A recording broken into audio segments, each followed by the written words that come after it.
नमस्कार दोस्तों, study time में आपका फिर से मैं बहुत बहुत स्वागत करता हूं। कैसे हो? तो दोस्तों यहाँ पर कुछ एक कैंडिडेट ने यहाँ पर रिजर्वेशन को लेकर यहाँ पर कुछ एनालिसिस किया है, आप देख सकते हो।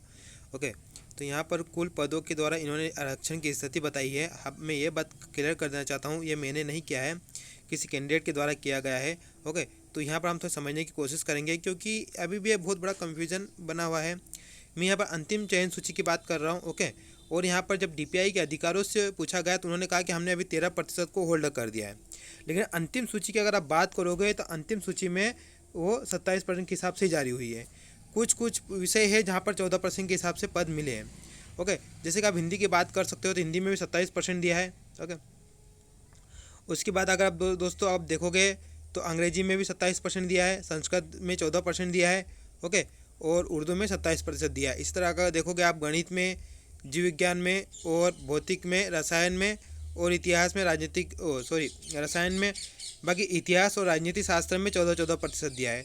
तो इस प्रकार से अगर आप पदों का देखोगे तो कोई इस प्रकार से सीन देखने को मिलेगा। ओके, लेकिन अभी अगर देखा जाए ज्वाइनिंग में, तो ज्वाइनिंग में दोस्तों तो इससे और कम कैंडिडेट को स्कूल अलॉटमेंट हुए हैं।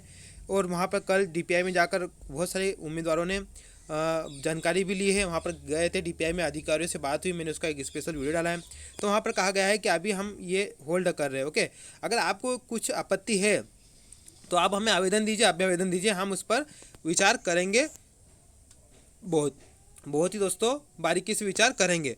उसके बाद ओबीसी रिजर्वेशन को लेकर अगर हाई कोर्ट में देखा जाए तो क्या चल रहा है, तो सरकार ने क्या किया कि अभी पिछड़ा वर्ग आरक्षण को लेकर गिनती कराई है और प्रदेश में जो कर्मचारी काम कर रहे हैं उसमें से ओबीसी वर्ग के कितने कर्मचारी है उनकी गिनती चल रही है। तो यहाँ पर कहा गया है कि प्रदेश के ओबीसी के 42,055 कर्मचारी है, जो कुल कर्मचारियों का 13.2%। दोस्तों ये डाटा हाई कोर्ट में फिर रखा जाएगा क्योंकि यहाँ पर सरकार 27% के पक्ष में फैसला अपना पक्ष रख रही है। राज्य सरकार ने पिछड़ा वर्ग आरक्षण के संबंध में प्रदेश के ओबीसी के कर्मचारियों की गिनती करवाई है।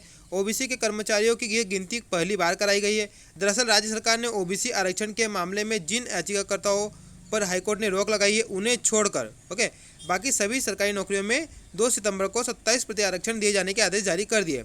हाई कोर्ट में जो याचिकाएं लंबित है उनमें 27% आरक्षण दिए जाने को लेकर राज्य सरकार की ओर से जो पक्ष हाई कोर्ट में रखा गया है उसमें सरकार की ओर से ओबीसी के कर्मचारियों की संख्या स्पष्ट है, जिसमें कहा गया है कि सितंबर 21 की स्थिति में प्रदेश में कुल 3,19,144 कर्मचारी कार्यरत हैं, जिनमें से 42,055 कर्मचारी ओबीसी वर्ग के हैं, जो कुल कार्यरत कर्मचारियों का 13.2% है। ओके, यह जानकारी सामान्य प्रशासन विभाग द्वारा रिक्त बैकलॉग पदों की जानकारी विभागों से इकट्ठा की है।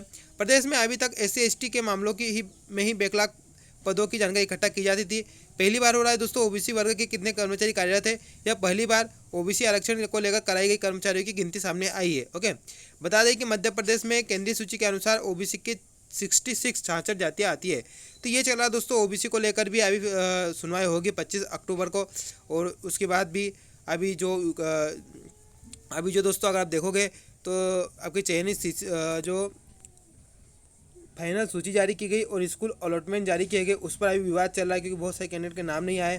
फिर बहुत सारे कैंडिडेट हो सकता है कि उनका नाम आचार संहिता वाले जिलों की लिस्ट में हो, वहाँ की स्कूलों ने अलर्ट हुई हो, तो वो लिस्ट अभी आपको नहीं दिख रही है। ओके, तो ये सब कुछ हो सकता है, अब धीरे धीरे सब कुछ क्लियर होता जाएगा। तो चलिए मिलते हैं नेक्स्ट वीडियो में, तब तक के लिए जय हिंद, जय भारत।